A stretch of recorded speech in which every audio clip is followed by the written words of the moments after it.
Bom dia, meus irmãos. Bom dia, pode ser um bom dia mais forte? Bom dia, que bom que você está aqui. Eu fico muito feliz que você esteja presente. Eu vou pedir para você se sentar.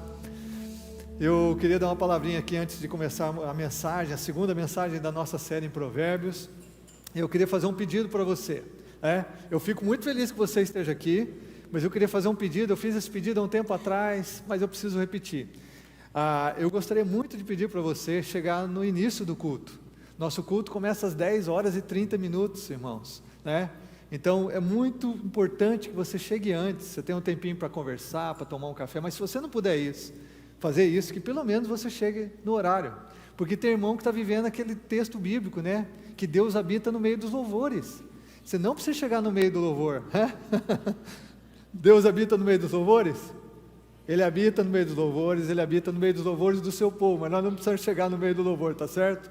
Então eu queria convidar você a estar com a gente. 10h30 o nosso culto começa. O culto da noite começa que horas? 19 horas. Então é muito importante que você esteja aqui, muito importante para o pessoal que vai ministrar, a sua presença, Nós só estamos aqui, irmãos, o lugar aqui não é importante, o que é importante é você, sou eu, somos nós, a igreja é feita de pessoas, Então é por isso que é muito importante quando nós estamos aqui começando juntos, até porque louvor, nossa oração, nosso início, tudo faz parte do nosso culto a Deus. E eu fico feliz de você separar esse tempo para estarmos juntos adorando o Senhor.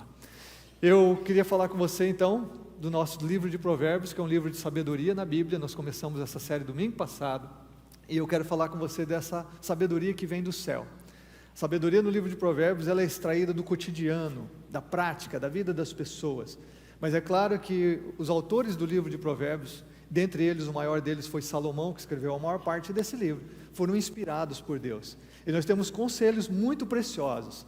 É interessante no livro de Provérbios que a prática, de princípios morais promovem felicidade. Você vê muito isso no livro de Provérbios, que a prática de princípios morais, como produto do temor a Deus, gera felicidade. Traz paz, traz satisfação, traz uma vida com sentido e propósito. Algo que é muito esquecido hoje, Muitas vezes na nossa geração, o nosso mundo não faz essa ligação, essa conexão, de que princípios morais, valores, promovem felicidade, promovem realização para a pessoa. Eu quero falar com você do livro de Provérbios, eu quero ir para um capítulo que eu considero muito importante nesse livro, mas antes disso, eu queria pensar com você como o nosso mundo, a gente vive essa mudança brusca das informações, do conhecimento das coisas. Esses dias eu estava numa reunião de pastores, e o pastor que estava pregando, ele falou assim, então, ele estava num ponto da mensagem, ele falou assim, parece que não caiu a ficha para algumas pessoas. Caiu a ficha. Você conhece essa expressão, caiu a ficha? Você conhece porque você talvez seja da minha geração. Algum adolescente já viu cair a ficha aqui, irmãos? Existe agora, não existe, Há expressões que a gente usa no dia a dia, que elas não representam mais, porque não fazem sentido para os adolescentes, que caiu a ficha, irmão, isso aqui você sabe que é da época que a gente não tinha celular, que a gente usava o orelhão, o famoso orelhão, Aí ele continuou pregando, e de repente ele pediu um vídeo, aí ele falou assim, o vídeo está na agulha aí? Falei, meu Deus, o vídeo está na agulha, quem que usa agulha hoje, irmãos, para tocar um disco, um LP, não é verdade? Aí eu comecei a ouvir isso, eu uso essas expressões, você provavelmente, muitos de nós usamos essas expressões, mas elas não têm mais nenhuma conexão com o dia a dia da vida das pessoas, porque é raro alguém, acho que nem existe mais orelhão, não sei se existe orelhão em algum lugar da cidade ainda, e é raro alguém que tem um toca-disco. Eu sei que tem aqueles apaixonados pelo LP, saudosistas, que tem, hoje é uma raridade, até está ficando caro isso, mas para a nova geração não faz nenhum sentido a gente falar assim, caiu a ficha, está na agulha, porque as mudanças são muito bruscas, as expressões, a linguagem, nós temos novas palavras que nós não usávamos há 10, 20 anos atrás, as mudanças são muito bruscas, mas o que tem a ver com essas mudanças com o nosso dia a dia? Bom, tem a ver por quê? Porque nós somos chamados da geração da era digital, nós somos chamados da geração da era da informação, e nós somos chamados também a geração da falta de tempo, nós somos chamados a geração da ansiedade, a geração do estresse. Hoje tudo é muito rápido, e eu não sei se você é como eu, a gente se torna impaciente quando as coisas não acontecem rápido para a gente. Nós vivemos num mundo que quanto mais rápido é melhor. Essa é a regra do nosso mundo. Quanto mais rápido, melhor. E nós ficamos impacientes quando as coisas não acontecem rapidamente. Agora, tudo isso tem o seu preço, tem as suas consequências, tem os seus efeitos colaterais. Por exemplo, nós vivemos com a sensação de que nunca é possível fazer tudo que a gente tem para fazer. Não sei se você termina o seu dia com essa sensação: puxa, eu não consegui tudo, não consegui fazer tudo que eu tinha para fazer. Eu não consegui realizar todas as minhas tarefas. Eu não sei se você está vivendo os seus dias hoje com aquele sentimento assim: eu não dou conta, eu não estou dando conta, né? Está demais para mim. Muitos de nós estamos vivendo assim, nós não estamos dando conta da nossa vida. A gente não dá conta de viver todas as coisas que temos para viver, ou de fazer todas as coisas que temos para fazer. O tempo passa rápido demais, e essa é uma sensação que vai consumindo a gente. Eu fico impressionado, eu falei com alguns pais, se eu não me engano, no domingo retrasado, eu vi uma criança da igreja que eu não via assim, de forma muito próxima, há alguns meses, e quando eu vi, falei: meu Deus do céu, daqui a pouco já está andando na igreja, nasceu ontem, né? Filho dos outros parece que cresce tão rápido, você não vê? Tem irmã que fica grávida aqui, parece que um mês depois ela já está ganhando nenê, né? O negócio é muito rápido hoje. Mas é que a gente está vivendo isso, e a gravidez das outras parece mais rápido, o filho dos outros parece que cresce mais rápido, o nosso parece que não é tanto, né? Mas quando você deixa de ver um tempo a pessoa, e depois você vê novamente, você fala: meu Deus, essa criança esticou, né?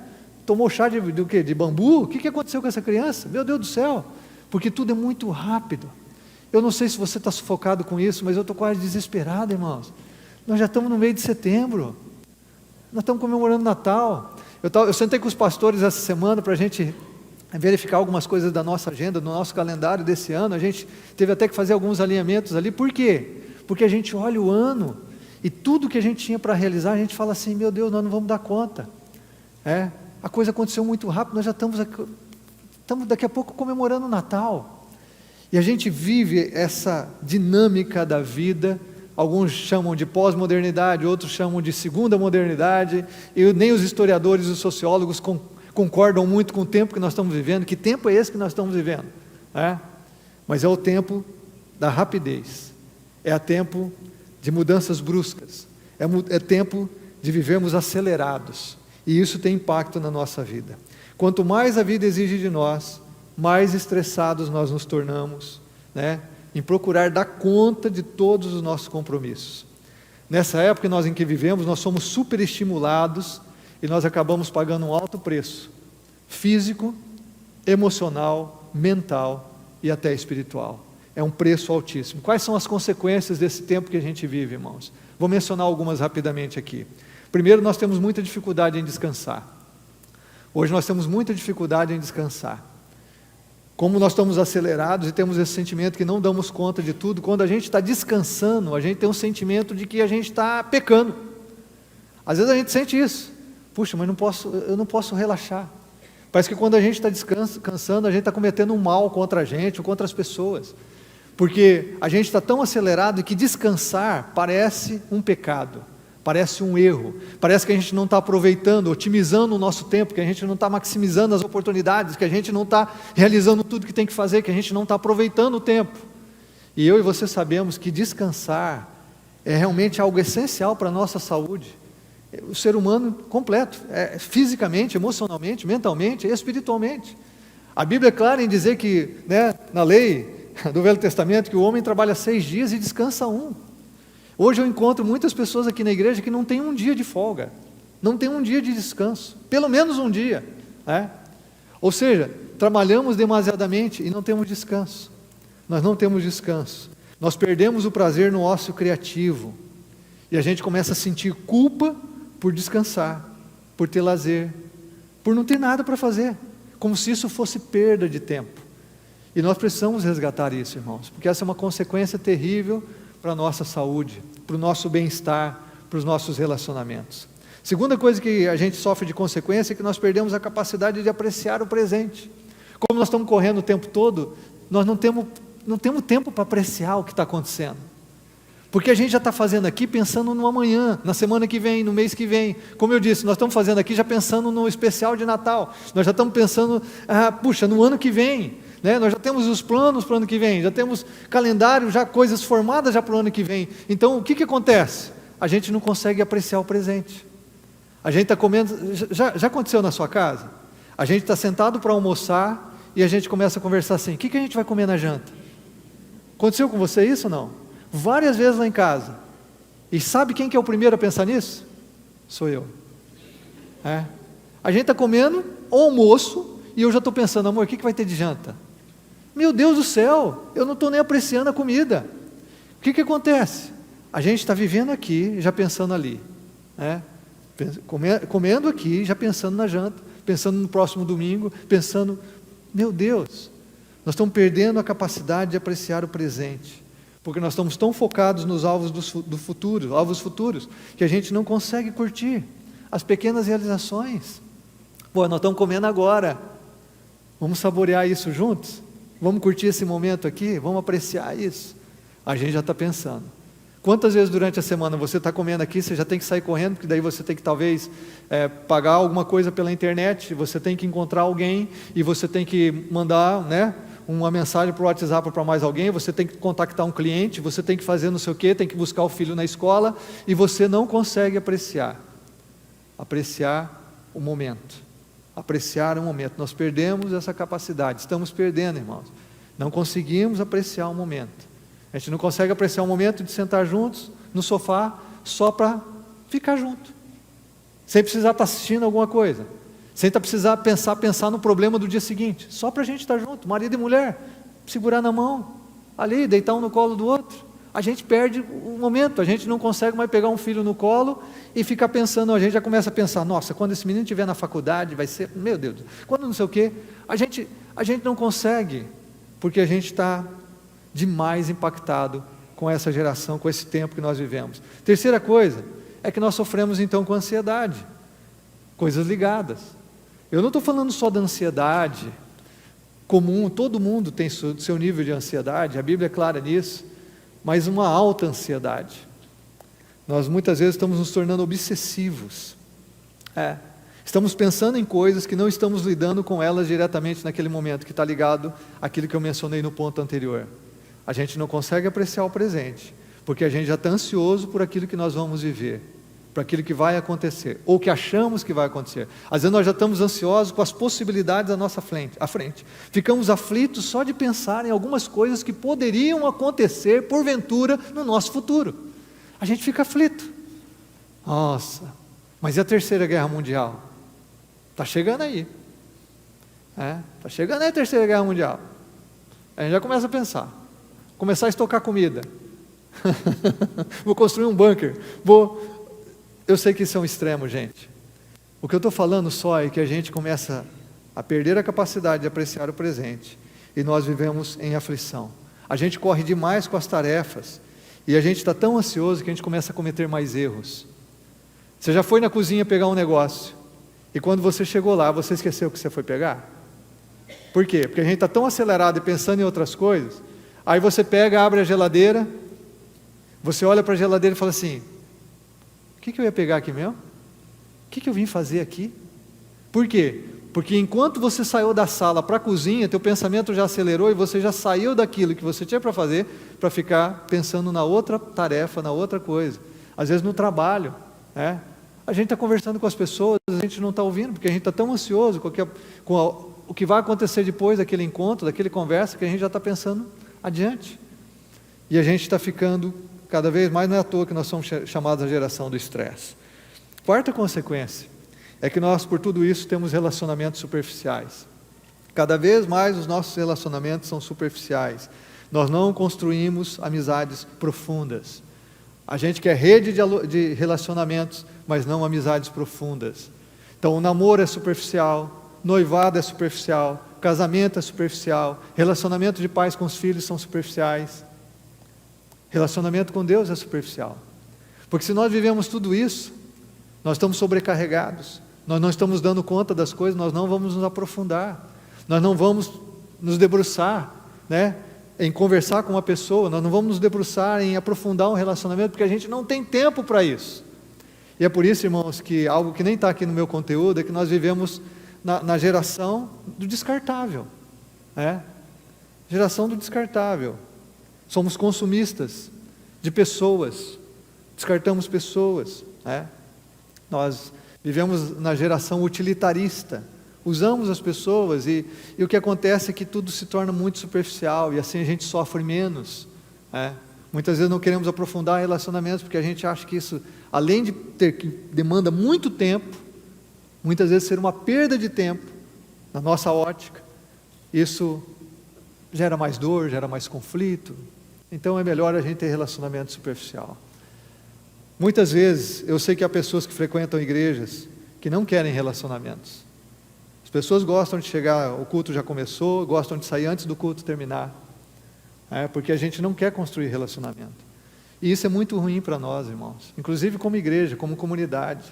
Algo que nós sempre valorizamos aqui, falamos, nós somos uma igreja relacional. Eu não vou conseguir me relacionar com todos vocês que estão aqui, mas há pessoas que a gente se relaciona com profundidade. Por isso que nós somos uma igreja em grupos de crescimento. Há pessoas que a gente conhece, que a gente conversa, que a gente ora, que a gente se relaciona mais. E dentro do próprio grupo de crescimento, há pessoas que a gente tem mais profundidade no relacionamento. Nós estamos sofrendo, e isso já dizia um autor, Richard Foster, ele escreveu um clássico da literatura cristã evangélica, Celebração da Disciplina, e lá na década de 70, ele já falava, nós não precisamos de gente mais inteligente, nós não precisamos de gente mais competente, nós precisamos de gente mais profunda, porque nossos relacionamentos são superficiais, inclusive com Deus. E o último, é que nós, então, lutamos com a inveja, porque nós estamos num mundo tão acelerado, de conquistas tão rápidas, de mudanças tão bruscas, que a gente também está vivendo um tempo em que a gente luta muito com a inveja, porque as pessoas conquistam coisas, poucas pessoas, mas isso vira como se isso fosse possível para todo mundo, há pessoas que conquistam coisas muito rápidas. Então hoje nós temos jovens milionários no Brasil, estava vendo só o título de uma reportagem, dos jovens milionários no Brasil com cerca de 22, 23 anos, o cara se tornou milionário, do dia para a noite, o cara é um foguete. Hoje há pessoas que conquistam coisas muito rápidas, porque esse é o tempo que nós vivemos. E obviamente, com as mídias sociais, com a exposição que as pessoas fazem, nós ainda somos mais levados a ter que lutar com a inveja. Característica marcante da nossa geração competitiva. Invejamos pessoas com mais sucesso que a gente, com realizações maiores, gente mais conhecida que a gente, porque todos nós temos que lidar com a inveja em um outro momento. Por isso que também a lei de Deus fala que a gente não deve cobiçar, porque está ligado à inveja.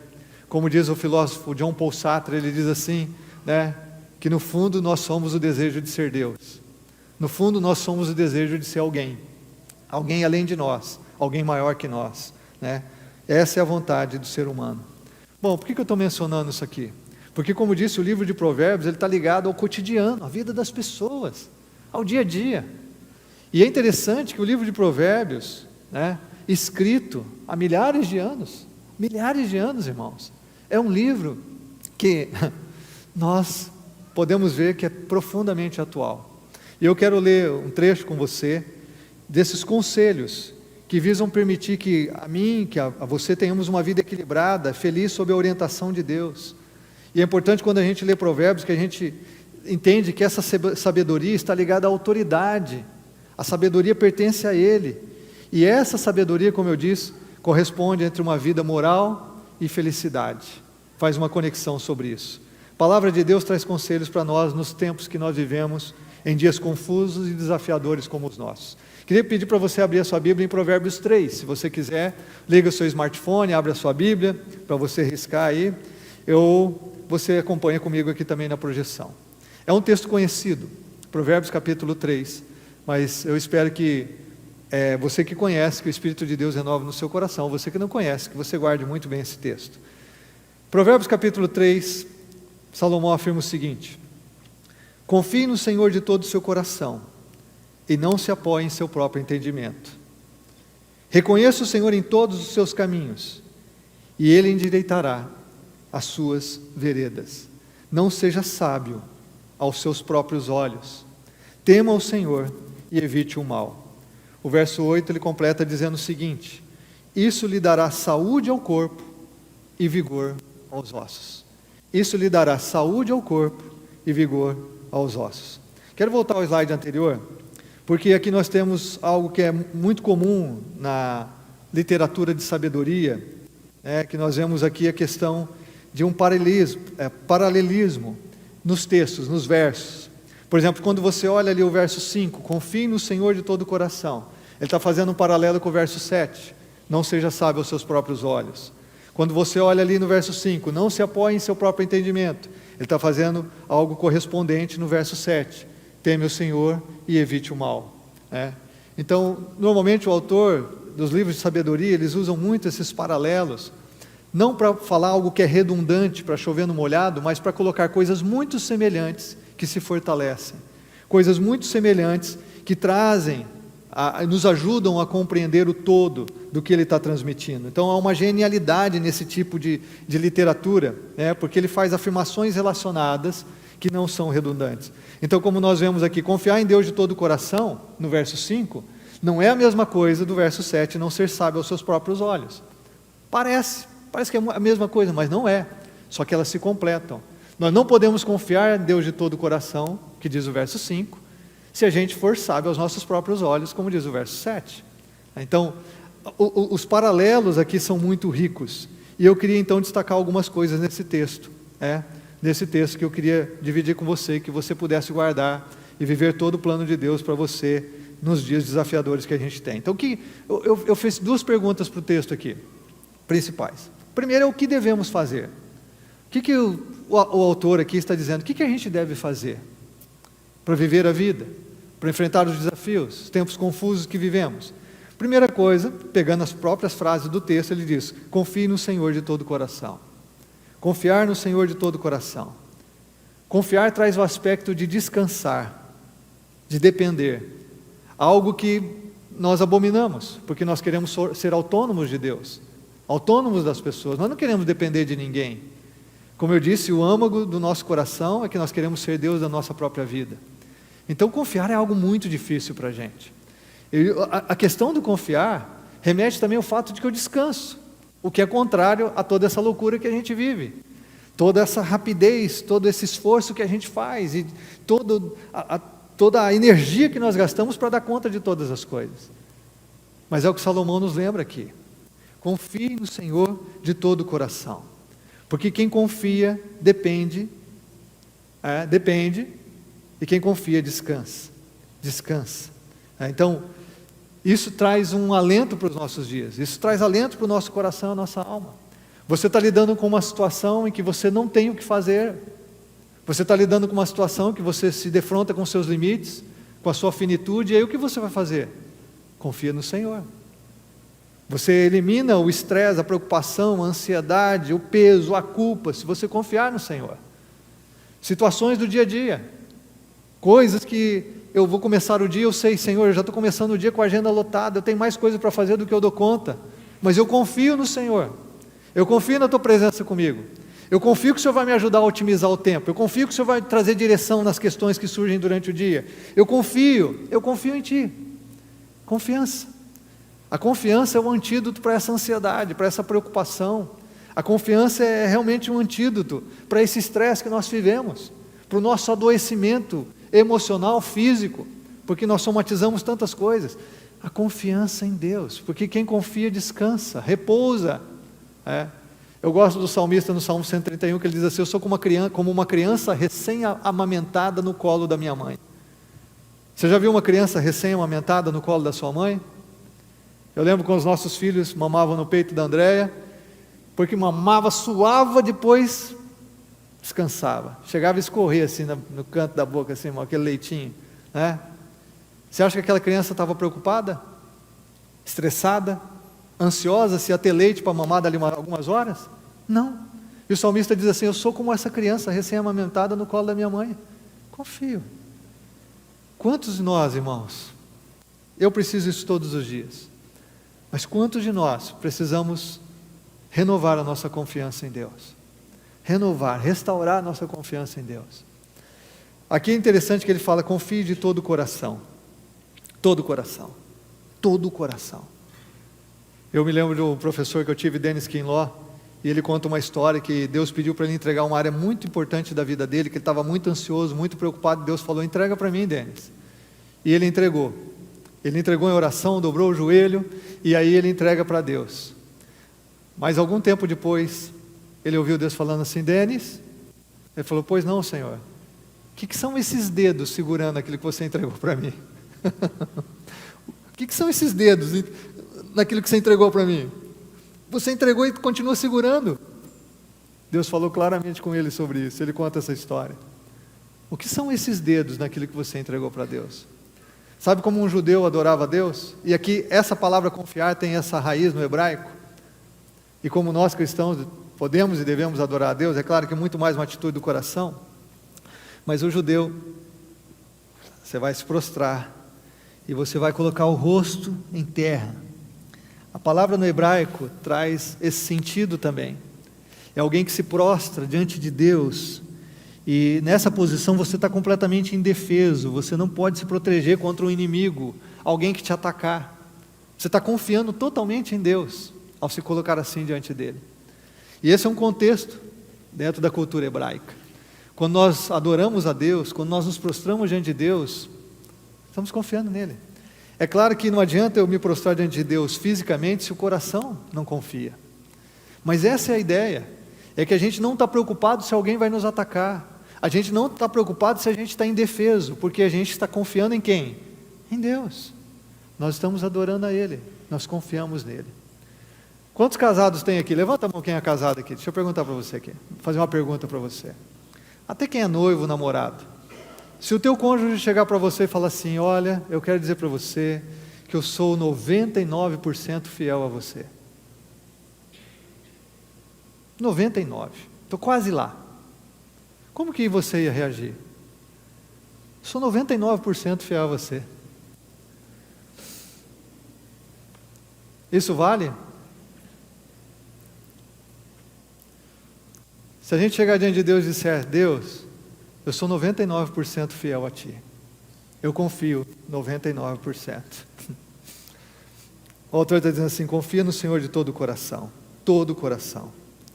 Eu gostaria muito que você, pela graça de Deus, pudesse fazer essa conexão entre a correria dos nossos dias, entre a ansiedade que toma o nosso coração, entre o estresse da nossa vida, entre os relacionamentos superficiais que nós acabamos construindo e que sofremos por conta disso na nossa família, nas nossas amizades, na igreja, tudo que nós estamos vivendo, e a conexão de como isso se alteraria, como isso seria transformado pela atitude de confiarmos em Deus de todo o coração.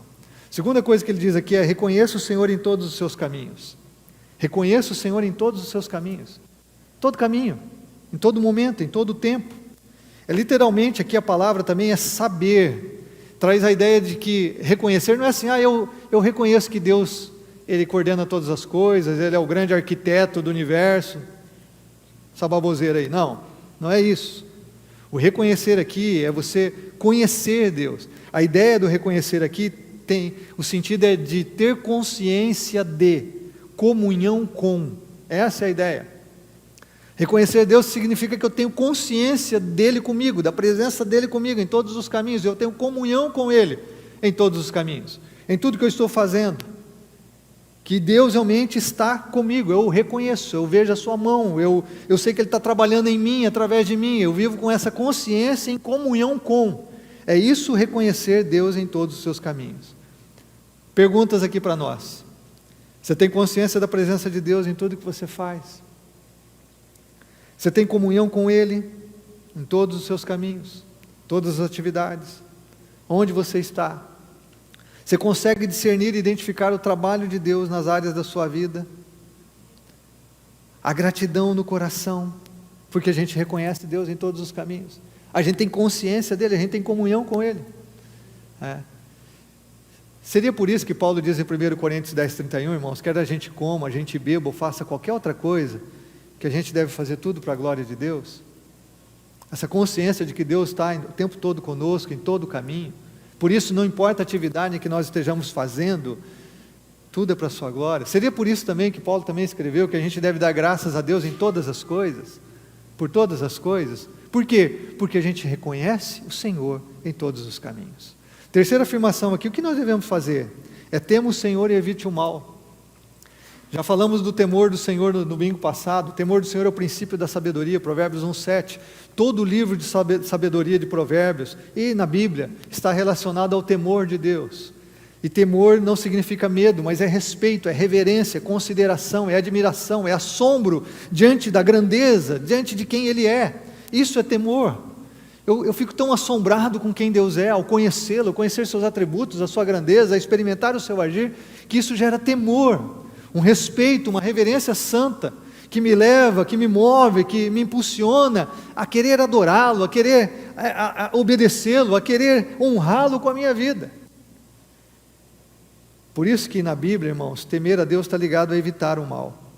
Provérbios 8:13 diz isso, temer o Senhor é odiar o mal. Provérbios 8:13 diz, temer o Senhor é odiar o mal. Porque quem teme a Deus, quem o conhece, quem o admira, quem o reverencia, quem o adora, quem o honra, evita o mal. Evita o mal. O temor a Deus nos leva a evitar o mal. Algo que é mal, algo que é contrário à vontade de Deus, algo que é desalinhado com os valores do seu reino, algo que prejudica pessoas que Deus criou, a sua imagem e semelhança, o meu semelhante, o meu próximo, eu devo aborrecer. É isso que a sabedoria bíblica afirma.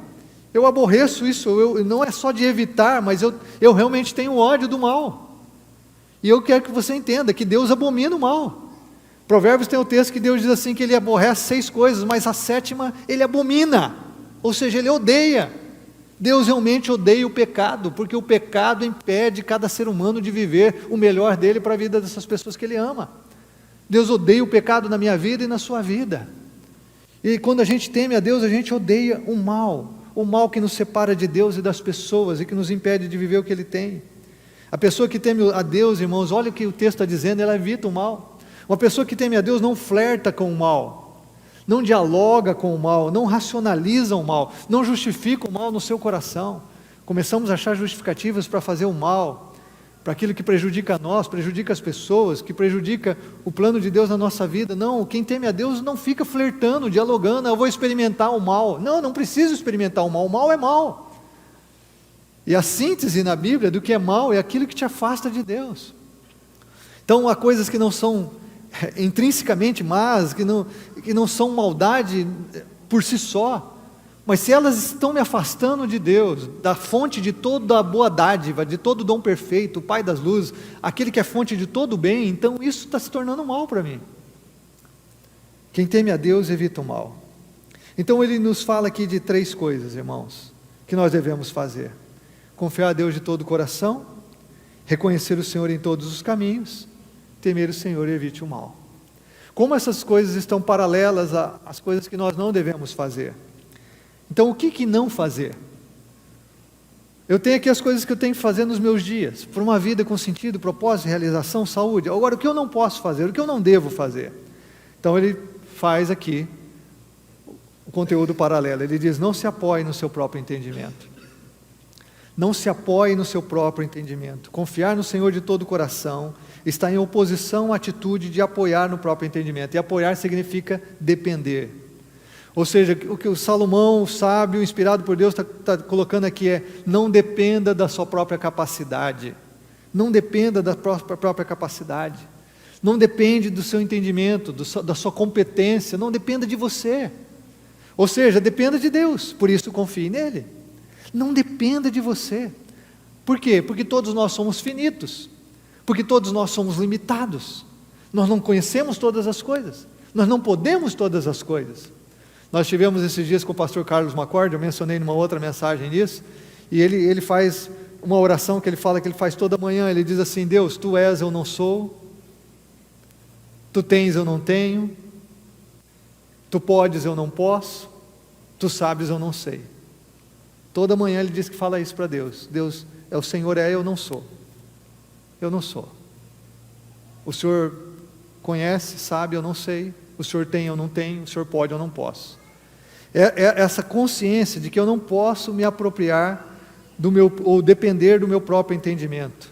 É impossível fazer as duas coisas. Ou você está dependendo de você, ou você está dependendo de Deus.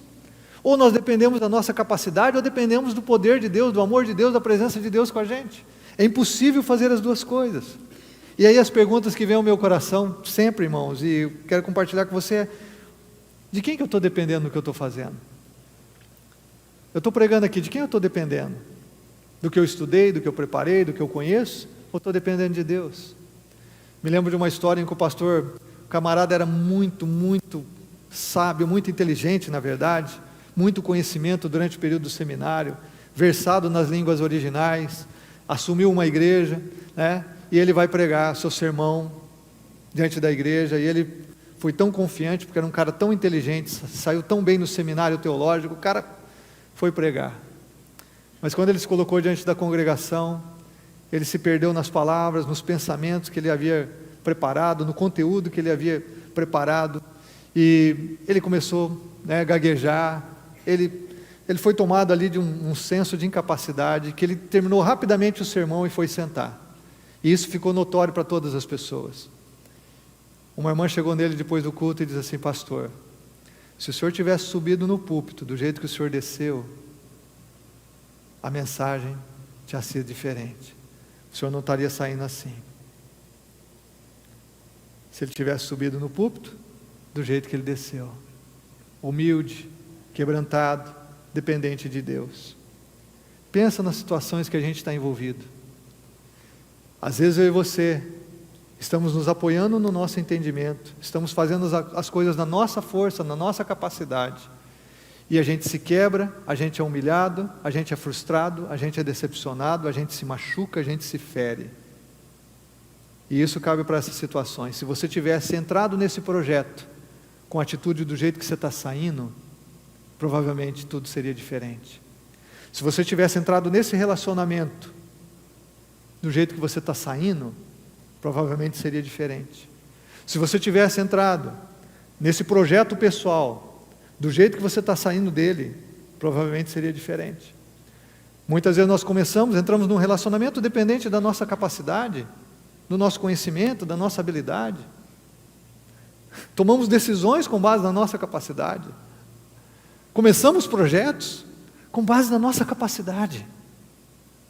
E o que nós olhamos aqui, irmãos, é que é o que a gente não deve fazer. A gente não deve fazer. Você vai entrar nas mídias sociais, você entra no Instagram e você vai ouvir um monte de gente falando: você consegue, você pode, você é o cara, né? Determine os seus planos, alcance os seus objetivos, realize os seus sonhos. Mas lembre-se que para nós, e aqueles que são sábios, eles entendem: não é a minha força, não é a minha competência, não é a minha capacidade, não sou eu que vou fazer isso. Eu dependo de Deus, eu confio em Deus. E enquanto confio em Deus e dependo dEle, eu vou fazer o melhor com as habilidades, o conhecimento, as oportunidades que Ele tem me dado. Sim, o confiar em Deus, ele é ativo, a espera em Deus é dinâmica. Mas eu sei que eu não posso, tu podes. Eu não sei, tu sabes. Eu não sou, tu és. Eu não tenho, tu tens. Eu não vou me apoiar no meu próprio entendimento. É por isso que o verso 7 completa essa ideia, com a segunda coisa que a gente não deve fazer, é não ser sábio aos próprios olhos. Eu não vou me apoiar no meu entendimento, eu não vou ser sábio aos meus próprios olhos, que é a ideia de não sermos cheios de nós mesmos, que é a ideia de não sermos orgulhosos. Alguém cheio de si mesmo não vai receber o que Deus tem. Alguém cheio de si mesmo não consegue aprender com os outros, não consegue ouvir um amigo que está aconselhando, trazendo uma palavra de ponderação, não consegue raciocinar, porque está tão cheio de si mesmo, está cego no seu entendimento, está cheio de si. E alguém cheio de si não tem espaço para mais nada. Por isso que Provérbios, no outro conselho, ele diz assim, e eu mencionei esse provérbio domingo passado: a soberba precede a ruína, a soberba precede a queda. Então, quando nós olhamos para essa palavra de Salomão, nós vemos assim: o que a gente deve fazer? E o que a gente não deve fazer? Não seja sábio aos seus próprios olhos, não pense que você sabe tudo, você não é sábio, tão sábio quanto supõe, mas nós achamos que somos. Muitas vezes a gente acha que a gente é mais inteligente do que Deus, a gente é mais inteligente do que Deus. Deus diz assim para você: não faça isso, claramente Ele diz na palavra, não faça isso, mas você acha que você é mais inteligente que Deus e que pode desobedecê-lo. E eu também tantas vezes. Nós achamos que somos mais capazes, que Deus, que quando nos revelou a sua palavra e escreveu o que Ele diz aqui na sua palavra, que Ele não tinha tantas informações como a gente tem, ou que Ele não estava realmente muito atento ao que nós estamos vivendo no atual momento da nossa vida. Então a gente pode desobedecê-lo, ou a gente pode fazer o que Ele diz para a gente não fazer. Isso significa que a gente está cheio da gente, confiando no nosso entendimento e sendo sábio aos nossos próprios olhos. O orgulho que todos temos, irmãos, é fruto da nossa natureza pecaminosa, esse orgulho que pressupõe que a gente pode compreender adequadamente a diferença entre o bem e o mal, e nós não compreendemos adequadamente essas diferenças. Nós não estamos aptos, assim, a uma suposição muito perigosa, de que a gente sabe discernir as coisas, que a gente sabe o caminho que deve andar. Nós não sabemos. Então a palavra aqui é: não seja sábio aos seus próprios olhos. Agora, qual o resultado dessas escolhas? Do que a gente deve fazer e o que a gente não deve fazer? O texto aqui nos diz. Qual o resultado? Olha para esses resultados. Primeiro, aqui nós temos caminhos retos. Caminhos retos. É o que o texto diz, que Deus vai endireitar as nossas veredas. Se nós estamos confiando nele, não sendo sábios aos nossos próprios olhos, não se apoiando no entendimento, a Bíblia diz aqui que Deus vai endireitar as nossas veredas. E a ideia aqui não é só que Deus vai trazer direção, mas é que Ele vai nos levar ao propósito do nosso destino, ao propósito para o qual fomos criados. É o que nós vemos, por exemplo, com um ímpio lá no Velho Testamento, no livro de Isaías. Um cara que não conhecia Deus, mas que Deus disse que ia fazer isso, endireitar os caminhos, endireitar as veredas. Foi Ciro. Ciro, um ímpio que não conhecia Deus, mas que viveu o propósito de Deus mesmo sem conhecê-lo. E isso é muito interessante quando nós olhamos a história bíblica. Agora eu posso mencionar o exemplo do Novo Testamento, Jesus Cristo. A palavra de João Batista é que ele endireitaria as veredas, prepararia o caminho do Senhor. Para quê? Para que Jesus vivesse plenamente o seu propósito. Então, o que Deus nos tem aqui, eu disse que Provérbios é um livro de princípios, não de promessas, e é verdade, mas nesses princípios há promessas de vivermos de acordo com a sabedoria divina e o temor de Deus, que nós vamos realmente viver resultados na nossa vida, que são consequências da nossa confiança, do nosso relacionamento com Deus. Então, quando ele diz aqui que nós vamos ter direitadas nossas veredas, irmãos, é que se nós formos humildes o suficiente para obedecer esses princípios, Deus vai dirigir o curso dos nossos passos, Deus vai guiar a nossa vida para aquilo que fomos criados para viver, para cumprir o seu propósito em nós. Segunda coisa que eu quero dar mais atenção aqui, o resultado é que nós temos saúde ao corpo e vigor aos ossos. Eu estou usando a própria linguagem do texto aqui, verso 8, saúde ao corpo, vigor aos ossos. A ideia aqui é de que você tem uma saúde completa, inclusive os seus ossos, de que todo o teu ser, de que você realmente tem saúde. A questão é que quando a mente e a vontade se entregam a Deus, a pessoa toda recebe um novo vigor. Escute o que eu estou falando aqui, eu vou repetir. Quando a pessoa entrega a mente, o coração, a vontade a Deus, todo o seu ser recebe um novo vigor, uma nova força, um renovo, a saúde, porque nós encontramos um lugar de refúgio que nos permite manter a serenidade, que nos permite manter a sanidade, que nos permite viver bem. Nós encontramos paz e sobriedade. Por isso o autor usa as palavras aqui, saúde e vigor, que são termos restauradores.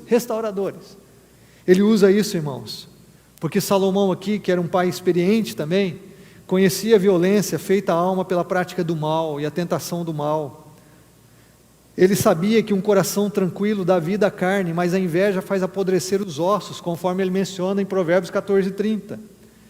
Ele sabia, como Davi também escreveu, no Salmo 32, que enquanto a gente se cala sobre o nosso pecado, os nossos ossos se desgastam, até os nossos ossos, devido ao gemido que toma o nosso coração e a nossa alma, como Davi afirmou no Salmo 32, porque ele sabia que o mal viola a consciência e cria terríveis conflitos entre Deus e o homem.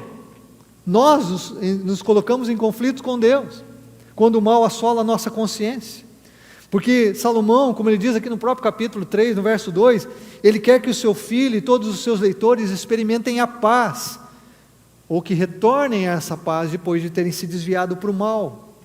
O caminho que ele coloca aqui é de uma paz profunda e revigorante em Deus, que vem de um viver humilde na sua presença.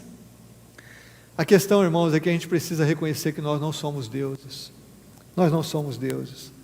Quantas vezes nós estamos estressados, ansiosos, quebrados, porque nós não nos submetemos ao senhorio de Jesus, porque não lhes rendemos a sua vontade. E aqui nós vemos que a obediência a Deus é uma forma de reduzir o estresse. A Bíblia diz claramente: não há como ter paz no pecado. Não há como ter paz se nós estamos vivendo em desobediência a Deus. Não há como ter paz se nós estamos em rebeldia contra Deus. Não há como ter paz se nós não estamos mantendo pura a nossa consciência. Não existe paz. E uma pessoa que não tem paz, ela vai viver estressada, ansiosa, não só pelas questões cotidianas, mas ela vai ser realmente dominada por essa ansiedade. Há um estresse muito grande quando nós vivemos no pecado, irmãos. Há um estresse muito grande quando nós nos afastamos de Deus. Quanto mais afastados de Deus, mais frustração, mais ansiedade, mais medo, as pressões inevitáveis da vida vão nos controlar, vão nos dominar, vão tomar nosso coração, vão alterar nossas circunstâncias, e nós vivemos então num caminho muito perigoso. Eu fico pensando, irmão, quanto do nosso estresse e ansiedade, por exemplo, não estaria ligado ao fato de nós, maridos, não amarmos nossa esposa como Cristo amou a igreja? Quanto estresse vem de um relacionamento? Quanto estresse vem de um relacionamento onde as esposas não são auxiliadoras idôneas, e vivem com seu marido como parceiras em honra e amor? Quantos estresses nós temos? Quantos divórcios? Quantas separações? Quantas intrigas? Quantos conflitos? Quantos problemas com os filhos ou com os netos? Nós não temos, por conta de que tudo começa com a falta de obediência à palavra de Deus no próprio casamento. A falta de temor de Deus no próprio casamento. Às vezes, quando a gente atende um casal, eu quero dizer para você, não é porque a gente é perfeito, nada disso. Temos nossos conflitos, nossos dilemas, eu e André, mas tem coisas assim que eu fico pensando, como essa pessoa é capaz de viver assim? É um estresse muito grande viver assim. É um inferno muito grande viver dessa forma. Eu não sei como que as pessoas conseguem viver assim. Mas de onde vem esse inferno? De onde vem o estresse? A culpa é do casamento? Não, a culpa é nossa. Nós estamos vivendo na casa que estamos construindo. Nós temos o casamento que temos construído. O problema não é a instituição, o casamento, o problema está dentro de nós. Porque a desobediência a Deus gera estresse, ansiedade, dores emocionais, físicas e todo tipo de coisa.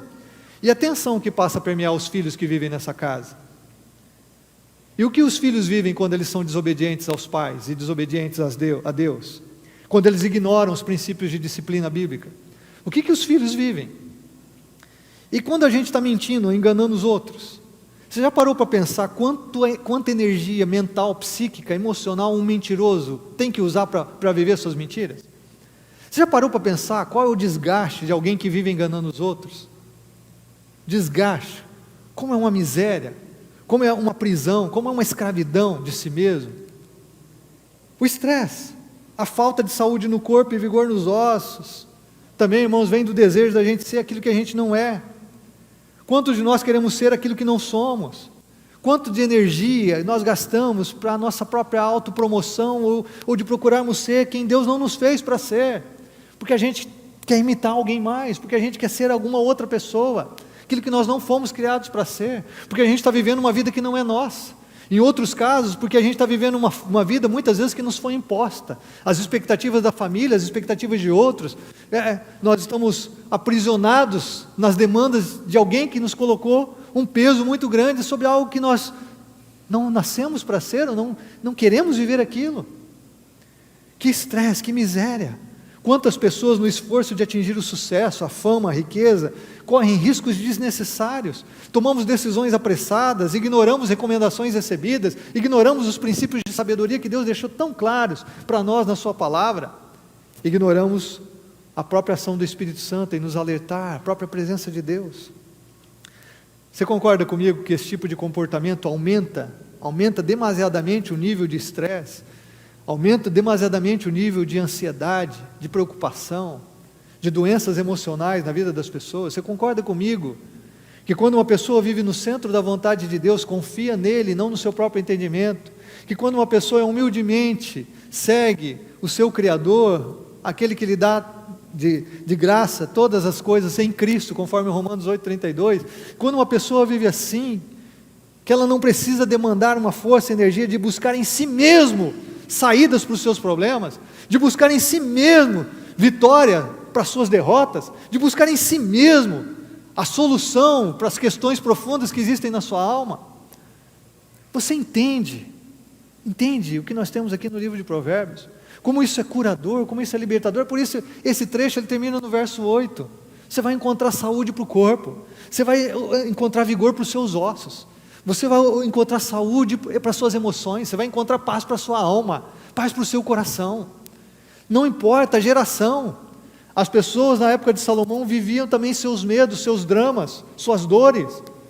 Nós vivemos as nossas, na nossa geração, mas não importa, essa palavra também é para nós hoje, irmãos. Para nós hoje, a palavra de Deus é viva e eficaz, ela continua a mesma ontem, hoje e sempre. Jesus é o verbo vivo, e ele diz assim que seca-se a erva, cai-se a flor, mas a palavra de Deus permanece para sempre, aleluia! Nós podemos ser guiados por essa palavra, nós podemos moldar a nossa vida, princípios tão práticos, tão práticos. Então, para concluir aqui, se a gente pode resumir tudo que nós pensamos aqui em uma palavra, a palavra aqui é humildade, é humildade. Aliás, nesse capítulo 3, há um dos textos mais conhecidos do livro de Provérbios, que está no verso 34. Olha o que o verso 34 diz, ele diz assim, que Deus zomba dos zombadores, mas concede graça aos humildes. Esse texto do hebraico foi traduzido para o grego, na tradução da Septuaginta, pelos 70. E é interessante que Pedro e Tiago usam esse texto da tradução da Septuaginta. Tanto Tiago, capítulo 4, verso 6, como Pedro, 1 Pedro 5, verso 5, diz a mesma coisa desse verso, na tradução da Septuaginta. Ele diz assim, Deus se opõe aos orgulhosos, ou Deus resiste aos orgulhosos, aos soberbos, mas dá graça aos humildes, concede graça aos humildes. O que nós aprendemos, irmãos, é que cultivar a humildade diante de Deus está entre as coisas mais saudáveis que nós podemos fazer por nossas almas. Eu sei que é muita coisa, nós estamos também na geração saúde, a geração da academia, a geração da boa alimentação, nada errado com isso, mas muitas vezes as pessoas se esquecem que para ter saúde é mais do que você estar exercitando o corpo, que para ter saúde é mais do que você ter uma boa alimentação, que para ter saúde é preciso ter um relacionamento correto com Deus, o nosso Criador, aquele que criou todas as coisas e a quem nós vamos prestar contas um dia, que para ter saúde nós precisamos estar vivendo em harmonia com Ele, desfrutando da sua vontade em nós, e nós nos esquecemos disso. Eu quero dizer para você, que aqui são princípios muito práticos, muito claros, mas que nenhum de nós aqui é capaz de viver isso, nenhum de nós. Nós não somos capazes de confiar em Deus de todo o coração, nosso coração é voltado para a gente mesmo, nós não somos capazes de confiar em Deus de todo o coração, nós queremos fazer as coisas por nós mesmos, como disse aqui, queremos ser autônomos de Deus. Isso que nós estamos vendo aqui que Salomão afirmou só é possível, escute o que eu vou dizer, se nós estivermos completamente rendidos a Jesus Cristo como Senhor e Salvador, se nós estivermos com o nosso coração nele. É por isso que Jesus diz assim, se alguém quer vir após mim, negue-se a si mesmo.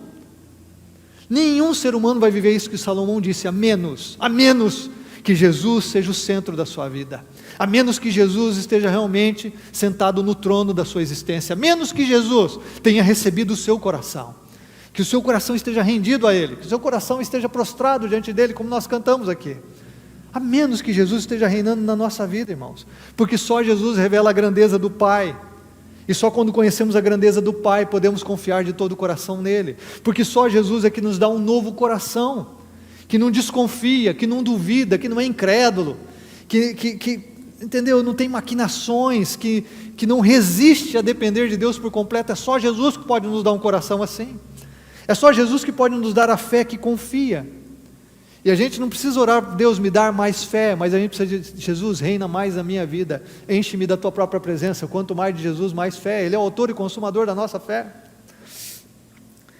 Eu queria dizer assim para você, e eu quero terminar com isso, eu não estou dando aqui informação religiosa para você, ouça isso com atenção, eu não estou aqui para compartilhar informação religiosa com você, eu estou aqui compartilhando a palavra de Deus e pedindo em nome dEle, que você se renda a Jesus. Não é informação religiosa, não é só uma informação prática para o teu dia a dia, não, em nome de Jesus não é isso. Nós precisamos de Jesus reinando no nosso coração. E se você está aqui nessa manhã e não rendeu o seu coração a Jesus, você vai viver todas aquelas consequências que eu mencionei no início e muitas mais. E vai deixar de viver com saúde, com paz, serenidade, a vida que Deus tem para você. De viver o propósito para o qual você foi criado. E eu sei que muitos de nós tomamos uma decisão por Jesus. Eu tomei uma decisão por Jesus em fevereiro de 1989, lá eu rendi meu coração, minha vida foi completamente transformada. Mas irmãos e amigos, eu tenho que render meu coração a Jesus todos os dias. Todos os dias. Como disse o pastor Carlos Macor, todos os dias eu tenho que fazer a oração e dizer: Jesus, entra novamente na minha vida, toma o meu coração, ele já é teu, mas eu quero que nesse novo dia ele permaneça em ti. Permaneça em ti. Eu não sou, tu és. Eu não sei, tu sabes. Eu não tenho, tu tens. Eu não posso, tu podes. Reina na minha vida o meu coração. Eu não sei o que você está vivendo, se você está aqui dias sobrecarregado, se o coração está apertado, eu não sei se você está ansioso com alguma coisa, eu não sei se você está com medo, eu não sei se você está diante de uma decisão muito importante que você não sabe o que fazer, eu não sei se você está vivendo com aquele sentimento: eu não estou dando conta das coisas, eu não estou feliz do jeito que eu estou vivendo, eu não estou satisfeito com a vida que eu estou levando, eu não sei como você chegou aqui, mas uma coisa eu sei que Jesus faz toda a diferença na sua vida, na minha vida, na vida de qualquer pessoa, que se coloca inteiramente diante dEle, e que diz: Senhor, reina em mim, para que eu possa confiar em Ti de todo o coração, para que eu possa ter saúde para o meu corpo, vigor para os meus ossos, para que eu possa ter paz para a minha alma. Queria pedir para você realmente se colocar diante de Jesus nessa manhã, você aí de casa, você aqui, colocar diante de Jesus. Talvez você deva pedir perdão dos seus pecados, pelo pecado da ansiedade, pelo pecado do estresse, pelo pecado da preocupação, da dúvida, da incredulidade, ou pelo pecado de estar se apoiando na sua capacidade. Talvez pelo pecado do orgulho, pecado da independência, da autonomia de Deus, pecado de não render a Ele o seu coração. Feche os seus olhos. Eu queria orar com você e nós vamos ser ministrados por uma canção que eu espero que faça parte da sua oração. Senhor, nós estamos aqui nessa manhã, Senhor, diante de Ti. Senhor, como nós precisamos de Ti. Como nós precisamos do Senhor. Jesus, Tu és a personificação dessa sabedoria bíblica. O Senhor viveu essa sabedoria. Que teme a Deus e vive o melhor na sua vida. Todas as questões, mesmo afligido, mesmo humilhado, mesmo perseguido, mesmo sendo julgado injustamente, o Senhor esteve sereno, o Senhor tinha paz, o Senhor viveu o propósito do Pai. Ajuda-nos nisso, Senhor. Senhor, tantos de nós estamos enfermos emocionalmente, tantos de nós estamos enfermos fisicamente, porque estamos somatizando o estresse da vida dos nossos dias. Tantos de nós, Senhor, estamos enfermos no nosso coração. Senhor, tantos de nós estamos confiando em nós, ao invés de confiar em Ti, Senhor. Tem misericórdia de nós. Deus, tem misericórdia de mim, Senhor. Tem misericórdia dos meus irmãos. Tem misericórdia da nossa geração, Senhor. Deus, vem com o Teu Espírito, Senhor. Encontra aqui corações rendidos nessa manhã.